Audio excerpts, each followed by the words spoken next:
And while I'm looking at it here, once we get to the decals, speaking of those, some decal setting solutions. There's two major ones, Walther's Solvaset over on the left, and then Microscale Industries Microset and Microsol. One of them you put on the model to help set the decal in place, and then the other one you put on the decal to finish it off, basically. I haven't really figured out exactly which one is used for which yet. Solvaset here is a one-stop solution. You put it on before the decal goes on to help smooth it into place, and then you put it on to tamp the decal down. So let's see what else. Oh, the major thing that no one really thinks about when you're thinking about tools is a clean workbench. So this entire area is going to get completely cleaned out before we really start up, because you know, if you got a lot of chaotic stuff laying around all over the place, it just gets to be a hassle clearing old stuff away for what you need. And once we get into painting, having any dust around is really going to ruin the finishes and interfere with it all. So clean up your workspace before you start this model. I'll definitely be doing that in another installment. Having everything handy, I've got a spare table over here with some additional tools that I won't necessarily need, but I like to keep things handy and really close by. Whole selection of glues down there, and while I'm looking at it, putty. Squadron makes a good putty, and let me see if I can pull that out here fairly easily. Maybe, maybe not. No. Look around at your hobby store for Squadron white putty and green. The green stuff is kind of denser than the white, and the white stuff, here it is more of a cake-like situation. I kind of stopped using this a while ago just because it's good to learn with, but once you really get into what you're doing, this is like $2 or $3 a tube. It stays good for a while. Tamiya makes a really nice putty, but and this stuff stinks really bad. So definitely keep that sealed when you're not using it. But in the last year or so, I've switched up to this Ava's epoxy sculpt, and I'm not looking back, really. This stuff is too useful for everything. So we're way over the 10-minute line, so I'll probably break this into two different videos. What else are we looking at here? Like I said, I'll do the electronics separately. Here's one more thing for the painting. And this is very fine masking tape. This is like 1/8 inch, 1/4 inch, 1/2 inch. Stuff is like $6, $7 each. I've been told that drafting tape at art supply stores is just as good. I haven't seen any of that around yet, but I do have my eyes open the next time I go.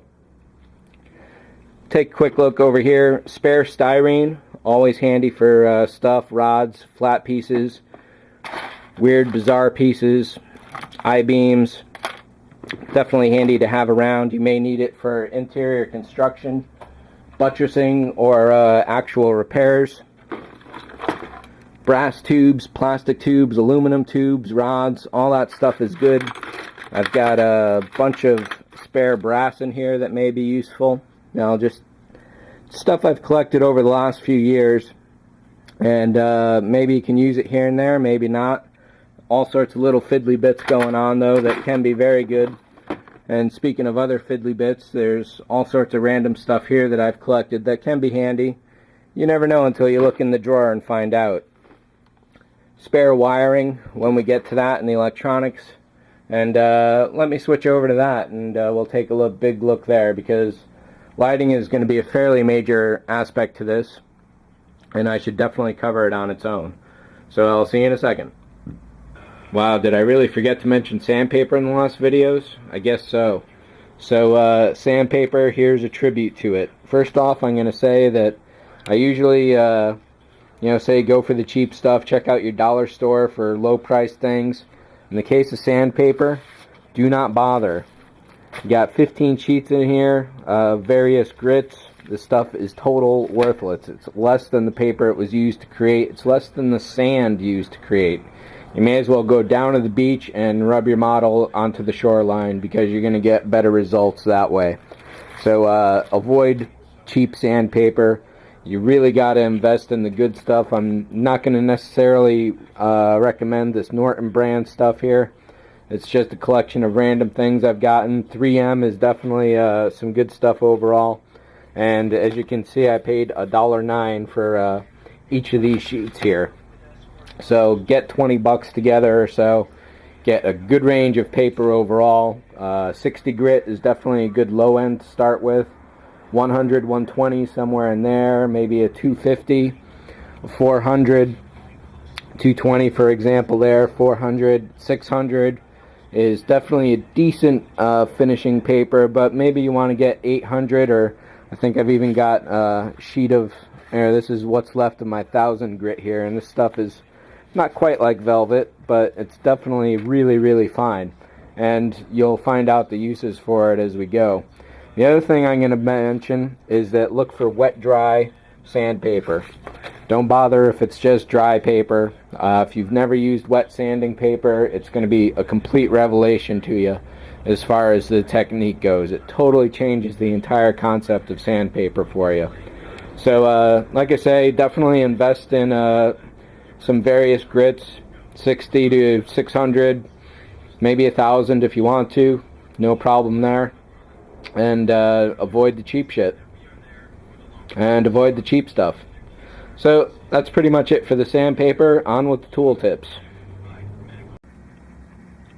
One last quick note on the clean workbench as a tool. Storage spaces, boxes, packaging, sealable, shelves, all these things are definitely good. So that entire bench of stuff, it took me under 2 minutes to put away entirely. Where did it go?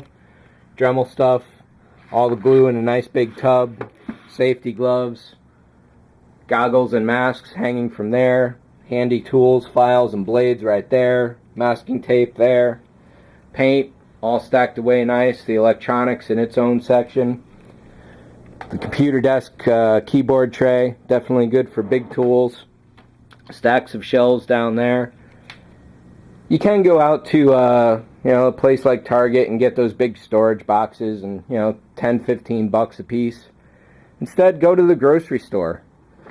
Food comes in this stuff, and it's perfectly useful for everything. Fancy Feast cardboard box, I got a ton of those around holding everything you can imagine. Regular boxes that you may get in shipping. Package boxes, this used to be a hard drive case that it came in. So just keep that in mind. And another big useful tool here is a fan. If you happen to have it sticking in a window, definitely a good thing. If not, have a small one by your bench to blow the air away in front of you, because we're going to be dealing with solvents, poisonous chemicals really. That Squadron Putty I pulled out of there has toluene in it, which is definitely a cancer causer. So try not to inhale that stuff at all if you can. The cyanoacrylate, cyanide, same basic chemical there. Spray paints, enamels, all that stuff is definitely dangerous. You got to be careful and take care of your health first and foremost. So definitely keep in mind on that. And with that, let me switch over to the electronic stuff.